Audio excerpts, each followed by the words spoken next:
Վերադարձանք եւ մեր հյուրն արդեն տաղավարում է ու խոսելու ենք վիզաների ազատականացման մասին։ Օրերս Երևանում Եվրամիության ներկայացուցիչը փաստեց, որ Հայաստանը միակ գործընկեր երկիրն է, որը ներկայումս ակտիվ վիզայի ազատականացման երկխոսության մեջ է Եվրոպական միության հետ։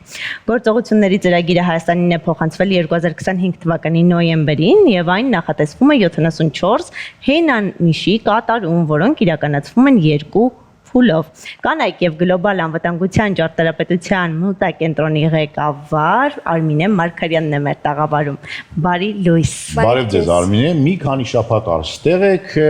մի քանի շաբաթ առաջ այստեղ եք եւ մենք այս թեմայից մի քիչ խոսեցինք, դուք ասացիք, որ դեռ չունեք նորություններ կամ ունեիք, չէիք ուզում մեզ ասեք։ Այ հիմա ասեք եւ պատմեք, որովհետեւ այս վերջերս շատ է սրա մասին խոսակցությունները շատացել են, իսկապես եւ արդեն ինչպես որ եթերի սկզբում ասեցի, դրա մասին ոչ թե շշուկով ենք խոսում, այլ բարձրաձայնում ենք, Եվրամիության ամենաբարձր պաշտոնյաները գալիս են մեր երկիր գնում են եւ սա ինչ է նշանակում, վերջապես կազատվենք մենք այդ վիզա ստանալու անիմաստ, բարդ եւ իմ համար ստորացուցիչ process-ներից, թե ոչ։ Նախ շնորհակալություն հրավերի համար միշտ հաճելի է վերադառնալ ձեր լուսավոր տաղավար եւ շնորհակալություն այս թեմայի շուրջ զրույց գեներացնելու համար, որտեղ իրապես մեզանում ընդունված է, երբ որևէ գործընթաց է մեկնարկում, քաղաքացիները շատ արագ արդյունքի են սպասում, տարբեր շշուկներ են պտտվում, մի կողմից նեգատիվ, մյուս կողմից նաեւ պոզիտիվ, դա համար շատ կարեւոր է, որպեսզի քաղաքացիները լինեն տեղեկացված։ Նախ ինչ է դա իրենց ներկայացնում, հա, դա ամենևին չի նշանակում, եթե օրինակ պատկերացնենք, որ արդեն վիզաները ազատականացված են, դա ամենևին չի նշանակում, որ մենք կարող ենք այնտեղ գնալ Եվրոպական միություն եւ այնտեղ աշխատել, օրինակ, կամ մշտական բնակություն հաստատել, կամ ամենևին չի նշանակում, որ ինչպես ընդունված է ասել, կարող են գնալ եւ հանձնվել, հա։ Սա նորից պետք է շատ հստակ ընդգծեմ, որ Խոսքը նրա մասին է, որ կարող են գնալ 90 օր 90 օր, 180 օրվա, այո, ընթացքում մենք կարող ենք 90 օր օգտագործել, այո, այցելել մեր հարազատներին, որոշ ուսման նպատակով նաեւ մշակութային որոշակի միջոցառումներ, ծով գնալ, այո, ինչպես դուք ասիք, այդ նվաստացուցիչ process-ներից, այո, որը երկար է տևում եւ այսպես ստրեսային է, ինչպես սպասում ես եւ այլն եւ այլն։ Հիմա տեսեք, ինչպես յուրաքանչյուր լավ երևույթ, դա ժամանակատար է, այսինքն դա գործընթաց է, կա գործողությունների ծրագիր, մենք պատկերացնենք այսպիսի մի թուղթ, որտեղ Եվրոպական միությունը գրել է, թե վիզաների ազատականացման համար Հայաստանի Հանրապետությունը ինչպիսի բարեփոխումներ պետք է իրականացնի։ Սա լավ է, լավ է։ Նույնիսկ եթե պատկերացնենք երբևէ վիզաների ազատականացումը տեղի չի ունենում, սա լավ է, որովհետև 4 ոլորտներում, հանրային կյանքի վերաբերող 4 ոլորտներում այդ բարեփոխումները կատարվելու են, սկսած մարդու իրավունքներից մինչև առողջապահական ոլորտ։ Այդ ընթացքում Եվրոպական միությունը սկսում է գնահատել, թե բարեփոխումները ինչպես են կատարվել։ Ընդ որում, այստեղ եւ օրենսդրական հատվածն է, այսինքն օրենսդրական փոփոխություններ են արվում եւ իմպլեմենտացման փուլը։ Մենք ունենք ոլորտներ, որտեղ արդեն իմպլեմենտացման փուլում արդյունքներ են գրանցել, չունենալով շատ ամուր օրենսդրական կարգավորումներ եւ հակառակը, բայց եւ Եվրոպական միության պաշտոնյաների կողմից եւ Հայաստանի եւ քաղաքասարակության եւ պաշտոնյաների կողմից մշտապես ընդգծում է, որ բավական արագ տեմպերով մենք առաջ ենք։ Հա, հիմա երբ կարող է այդ բաղձալի օրը իրականություն դառնալ։ Երբ ենք տեսնելու որ։ Հիմա սա ամենակարևոր։ Հիմա սա ամենակարևոր հարցն է։ Տեսեք, 8 երկիր անցել է այս process-ով, հա։ Արևմտյան ԱԼԳ-ի ուրեմն 3 երկրներ, դրանք Ուկրաինա, Վրաստան եւ Մոլդովա, եւ Արևմտյան Բալկանների 5 երկրները։ Ամեն մեկի մոտ մի կերպ է գործընթացը, այո, մեկի մոտ 3 խնդրում ցուցակը նույնն է բոլոր երկրների համար, թե յուրաքանչյուր երկրի համար։ Տարբեր է, եւ ինչու է տարբեր։ Օրինակ, եթե վերցնենք Վրաստանը, որի հետ այս process-ը սկսեց 2017 թվականին, այն ժամանակ Եվրոպական միության քաղաքականությունը, միգրացիոն քաղաքականությունը այլ էր, պայմանավորված աշխարհաքաղաքական որոշակի զարգացումներով։ Այսինքն Եվրոպական միությունը նաև տեսնում է իր քաղաքականությունը ինչպիսին է։ Օրինակ, միգրացիայի ոլորտում ինքը ունի շատ ավելի լուրջ մտահոգություններ, խնդիրներ, ուզում է տեսնել Վրաստանին, Հայաստանին, մյուսին թե ոչ։ Օրինակ Թուրքիայի պարագայում գիտեք 10 տարուց ավել սա տևում է, բայց դեռևս արդյունք չի գրանցվել։ Այսինքն, այստեղ պետք է ընդգծենք, որ յուրաքանչյուրի մոտ տարբեր ժամանակահատված է դա տևում, մեկի մոտ 3 տարի, մյուսի մոտ 5 տարի։ Հիմա մեր պարագայում որքան ավելի ազնիվ քրտնաջան մենք աշխատենք, այնքան ավելի շուտ կավարտենք։ Որ ասում եք մենք ով, ես ու Հասմիկը ինչ կարող ենք դրա համար անել։ Դուք եւ Հասմիկը կարող եք կառավարության հաշվետվողականության դաշտում պահել։ Այն նման հաղորդումը այդ թվում նաեւ միտված է։ Այո, այդ թվում նաև միտված է հաշվետվողականության դաշտում պահելու, որտեղ հիմա մենք իրազեկման աշխատանք ենք կատարում։ Քաղաքացիները դրա մասին իրազեկվում են։ Բնականաբար քաղաքացիները իրենք կարող են նաև որոշակի միջնորդագրերով եւ այլն դիմել պարլամենտին, կառավարությանը, ասել թե օրինակ այս ոլորտում ուր ենք հասել, ինչու է դանդաղում, ինչպես պետք է անենք, որ չդանդաղի եւ այլն։ Այսինքն մեզ այն յուրաքանչյուրը ունի իր անելիքը այս հարցում, բայց մի կարևոր հանգամանք էլ պետք է ընդգծեմ։ Շատ կարևոր է նաև քաղաքական որոշումը ԵՄ-ի ներսում։ Տեսեք, կար քաղաքական որոշում, որ այս գործընթացը պետք է սկսվի։ Սա արդեն մեծ ձեռքբերում է եւ խոսում է Հայաստան-Եվրոպական միություն քաղաքական օրակարգի եւ ոչ միայն քաղաքական օրակարգի ընդլայնման, խորացման մասին, բայց երբ ավարտվի այս գործընթացը, օրինակ Եվրոպական հանձնաժողովը ասի, որ այլևս process-ը ավարտվել է, ամեն ինչ շատ լավ է, ի վերջո Եվրոպական խորհուրդը պետք է այդ որոշումը կայացնի։ Իսկ երբ մենք ասում ենք Եվրոպական միություն, մենք գործ ունենք 27 անդամ պետությունների հետ։ Սա էլ եմ ուզում հատկապես ընդգծել մեր քաղաքացիների համար, որտեղ շատ հաճախ մեզ թվում է, որ Եվրոպական միությունը ասենց մի կառույց է, որտեղ մեկը նստած է կամ 3 հոգի նստած է եւ իրենք որոշում են կայացնում։ Այդպես չէ, հետեւաբար Հայաստանը պետք է 27 անդամ պետությունների հետ առանձին աշխատանք տարի, որտեղ յուրաքանչյուրը իր մտահոգությունը կարող է ունենալ։ Մեկը օրինակ կարող է մտահոգություն ունենալ նույն միգրացիոն հոսքերի հետ կապված, մյուսը կարող է մտահոգություն ունենալ բժշկական համակարգի հետ կապված, հա, որտեղ դուք գիտեք, որ մասնավորապես նախկինում մեծ մասամբ մեր այն քաղաքացիները, ովքեր մեկնում են Եվրոպական միություն, բժշկական այո, կարիքներից ելնելով մեծ մասամբ սա պայմանավորված էր քաղցկեղի դիտարկվում էր, որ այնտեղ քաղցկեղը ավելի լավ կբուժվի։ Հիմա պատկերացրեք, որ բավական ոլորտային բարեփոխումներ են արվել եւ նույնիսկ մենք ունենք ներհոսք։ Այսինքն դրսից է գալիս, հա։ Յուրաքանչյուր երկիր ունենալու էր մտահոգություններ ամեն մեկի հետ առանձին աշխատելով եւ 27-ն է պետք է ասեն այո։ Տեսեք, իրավական առումով 2/3-ը, բայց Եվրոպական միության պրակտիկան այնպես է, որ բոլոր ութի պարագայում 27-ն էլ ասել են այո, հետեւաբար մենք ինքներս այո, պետք է շահագրգռվածնենք։ 27-ը չէ, 28-ը մեր։ Լավ է։ Որ քիչ առաջ անցնենք։ Շատ լավ, այսպեսին է պատկերը, այնպես որ սա գործընթաց է, լավ առաջ են գնում, լավ տեմպերով։ Ասացիք, որ երկիր կա 3 տարի ժամանակ ճանապարհը տևել, երկիր կա 5, մենք երբանից ենք սկսում, մեր 0 կետը որտեղ էր։ Մենք արդեն սկսել ենք, որովհետև գործընթացը դե արդեն մոտարապես 1 տարի շուտով կլինի, այսինքն այդ process-ը սկսվել է։ 25 թվականից ենք սկսում։ Մենք այո, 25 թվականից, այսինքն արդեն եթե գործողությունների ծրագիրը կա, սրա վերաբերյալ բարբերաբար այցեր են լինում, ԵՄ-ից իրեն գնահատում են անում, թե գործողությունների ծրագիրը ինչպես է իրականացվում, ռեկոմենդացիաներ են տալիս, առաջարկներ են տալիս, թե ինչ պիտի անել, որպեսզի ավելի որտեղ ավելի բարելավել եւ այլ։ Այս պայդրությամբ արձագանքները բավական կարող եմ ասել պոզիտիվ են։ Իսկ Եվրոպական միությանը անդամակցելու եւ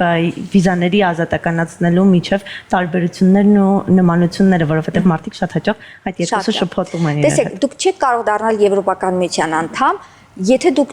ունեք, եթե ազատականացված չի, այսինքն այնտեղ չեն կարող լինել, հա, վիզային ռեժիմ չի կարող լինել Եվրոպական անդամ պետությունների միջև։ Այսինքն եթե մենք ուզում ենք օրերից մի օր դառնալ Եվրոպական միության անդամ, սա կարևոր է։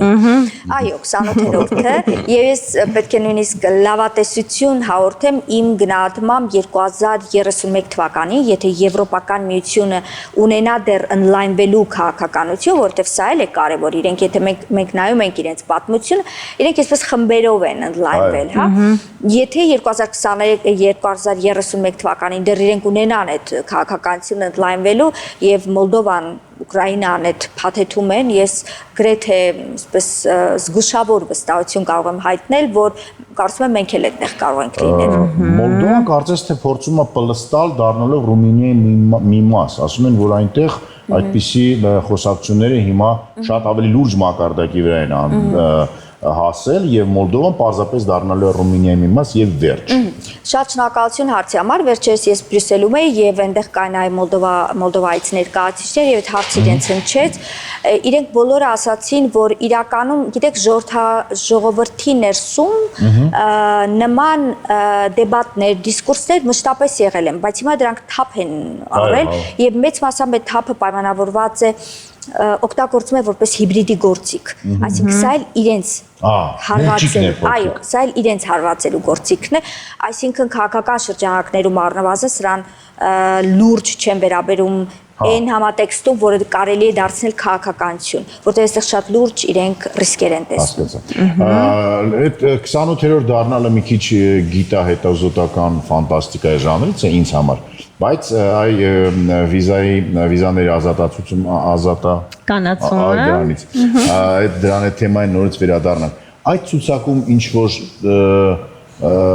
չգիտեմ, բաներ կան, որից մեր հասարակությունը վախում է շատ, չգիտեմ, ամենամեծ խնդիրը դա է, թողել են ասել են, սա վերջում, այն որ ենք 72-ը կանենք, ասենք, տղժորդ, էս է որ արեցինք, ուրեմն օքեյ, ստանալու ենք, թե չէ։ Գիտեք, ես չեմ կարող ասել, որ նման ոլորտներ կա, որը թողնում է վերջում, հա, բայց ես կարող եմ ասել հստակ, որ կան նարատիվներ, որոնք միտված են հենց գործընթացը վարկաբեկելուն։ Օրինակ, շատ հաճախ վիզաների ազատականացումը եւ առհասարակ ԵՄ-ի հետ մերձեցումը եւ հնարավոր անդամակցությունը կապվում է ավանդական արժեքների, հայկական արժեքներից հայեցի ոչ հայեցի այո։ Հիմա տեսեք, այստեղ ինչքան կարող եմ ասել սին են այս պնդումները, հա, այս նարատիվները, եթե խոսքը վերաբերում է այն անձանց, ովքեր սեռական փոքրամասնություն են ներկայացնում, այդ անձինք այդ թվում նաև ուրեմն վիզաների ազատականացման պայմաններից մեկը լես մարդու իրավունքներն են, այսինքն դու պետք է կարողանաս քո երկրի ներսում այնպիսի իրավունքներ ապավես, որպեսզի խոցելի խմբերը չուզենան փախնել քեզանից, հա, անձինք կան, իրենք կան եւ լինելու են, հա, այլ հարց է, որ մենք պետք է կարողանանք բոլորի համար եւ ուրեմն միայն այդ խմբերը չեն խոցելի, նաեւ որոշակի ֆիզիկական ուրեմն առանձնահատկություն ունեցող անձինք, հա, նույնպես խոցելի խմբեր են, բոլորի համար ստեղծենք այնպիսի պայմաններ, որպեսզի իրենք չուզենան փախնել Հայաստանից, միայն նրա համար, որ իրենք տարբերվում են մյուսներից, հա։ Հետևաբար այս պարագայում ես խորհուրդ կտայի, որպեսզի որևէ կերպ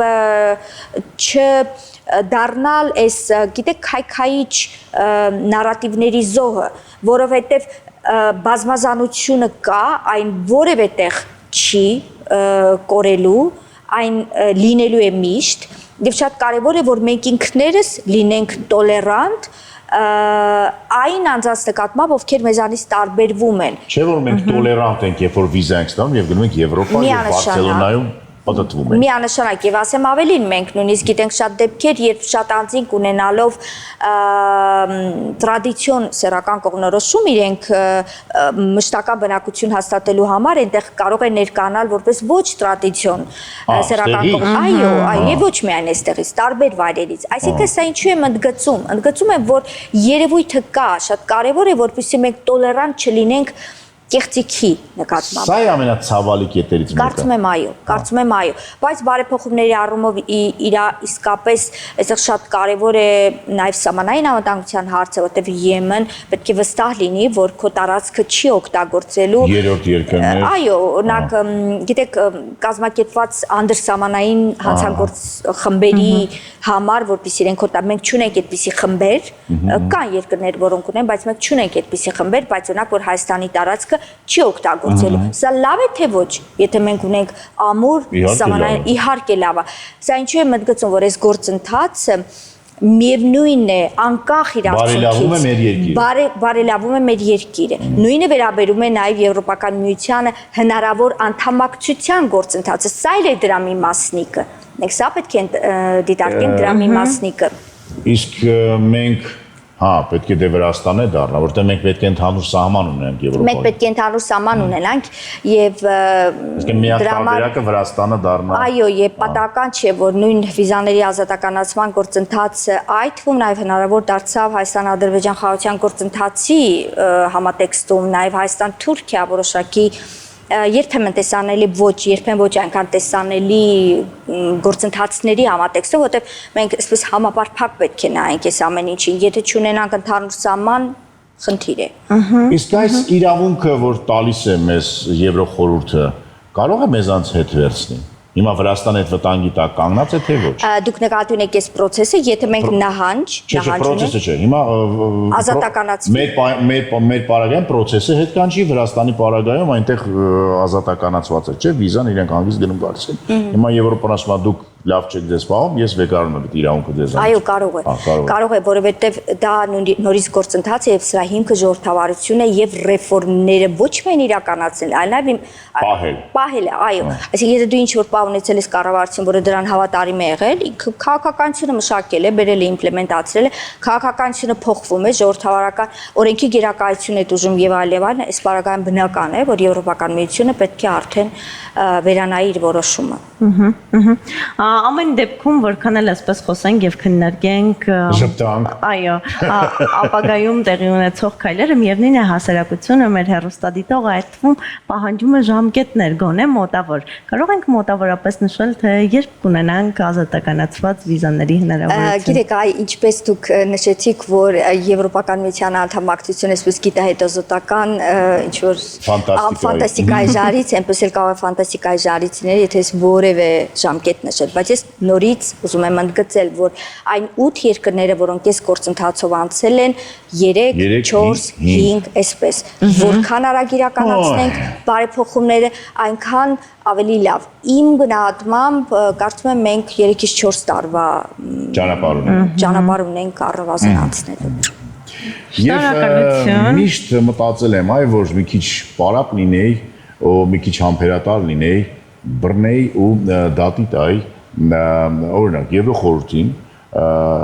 որ ինձ ստիպում է, որ ես գնամ, հերթեր կանգնեմ, իմ բանկային հաշիվները ինչ-որ մարդկանց ցույց տամ, չգիտես ինչու, չէ՞ որ ես ոչ մեկին չեմ խաբում եւ ես ազնի եմ, իսկ դուք ինձ ասում եք, չէ, դու պետք է ապացուցես, որ դու ազնիվ ես։ Չէ՞ որ ես ոչ մի վատ բան չեմ արել, եթե դու վատ բան ես անում, դու պետք է ապացուցես, որ դու դա չես արել, բայց եթե դու ոչ մի վատ բան չես արել, ինչի՞ ես դու ապացուցում, որ դու լավ բան ես արել։ Գիտեք, այստեղ նորից ժողովրդավարության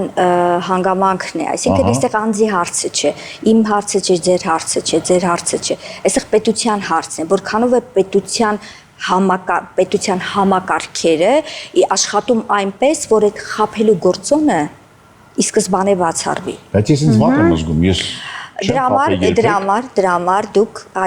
այդ թվում նաև պետք է հնարավորինս կառավարությանը հաշվետվականության դաշտում բայք, որպեսզի գործընթացը արագ տեղի ունենա եւ արդյունավետ։ Սիրելի կառավարություն, դիմում ենք ձեզ, խնդրում ենք այս գործընթացը արագացնեք այս process-ները, որովհետեւ ես եւ Հասմիկը մեզանց ինչ կախված է, անում ենք ամեն Աստծո օր։ Շատ շնորհակալություն։ Շնորհակալություն, մեր հյուրն է Արմինե Մարգարյանը, իսկ մենք անցնենք առաջ, մնացեք մեզ հետ։